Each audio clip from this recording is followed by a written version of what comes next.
జీవితంలో కొన్ని విజయాలు సాధించగానే అహంకారం ప్రవేశిస్తుంది.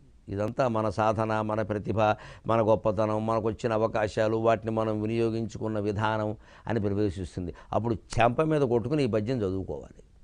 మనం ఎంత సాధన చేసినా, ఎన్ని అవకాశాలు మనని వరించి వచ్చినా, ఆ సాధనకి తోడు భగవత్ స్మరణ, భగవద్ అనుగ్రహం లేకపోతే అది ఫలించదు.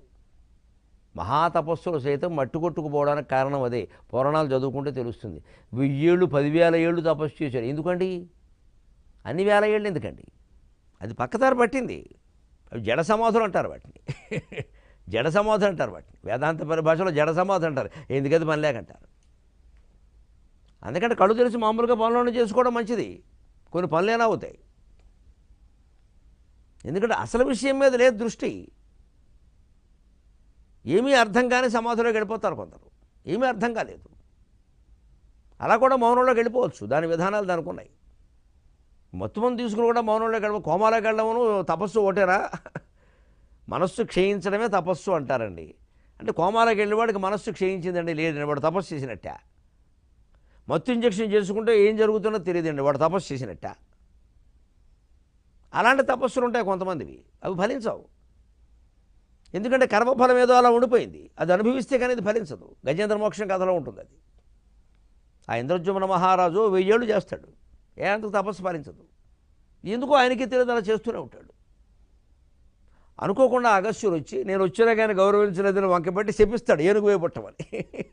ఈ వస్తే లేవకపోతే అగస్త్యుడు శపించడం ఏంటండి? అర్థం లేనమాట. అంత కోపం ఆయనకి. వస్తే లేవాలా? అగస్త్యుడు బ్రహ్మజ్ఞాని, ఆయనకి అది లేదు. కానీ ఆయన గ్రహించాడు, వీడికి జడ సమాధిలోకి వెళ్ళాడు, వీడికి కర్మఫలాలు ఉండిపోయి అవి పోవు. తపస్సు వల్ల కర్మఫలం పోదు ఎప్పుడూను, అది అనుభవించాలి. లేదా ఇదంతా మిథ్యాన్న జ్ఞానమేనా తెలియాలి. ఆ జ్ఞానము పొందలేదు, కర్మఫలము అనుభవించలేదు. ఊరికే ఏదో ఒక నామాన్నో దేన్నో పట్టుకుని అలాగే చెప్పిస్తున్నాడు ఇక్కడ. అది ఫలించదు. ఇది ఫలించాలంటే వీడి కర్మఫలం అనుభవించాలంటే ఏనుగ్గా పుట్టాలి, మొసలి వీడిని పట్టుకోవాలి. అది కొంత యుద్ధం జరగాలి. అది అనుభవించేస్తే గొడవ వదిలిపోతుంది. అంచేది వీడు ఏనుగ్గా పుట్టాలి అంటే నాకు కోపం రావాలి అని లేని కోపాన్ని తెచ్చుకుని మదగజో భవ అన్నాడు. ఎందుకు అన్నాడో ఈయనకు అర్థం కాదు. అయ్యాక తెలిసింది. ఆ గజేంద్రుడే పుట్టాక, ముసలపాల పడ్డాక, 16 పద్యాలు ప్రార్థన చేశాక, లా ఒక్కింత లేదు అని ఏడిచాక, విష్ణుమూర్తి చక్ర ప్రయోగం చేశాక ఈయనకి విముక్తి దొరికింది. అదే గజేంద్ర మోక్షణం.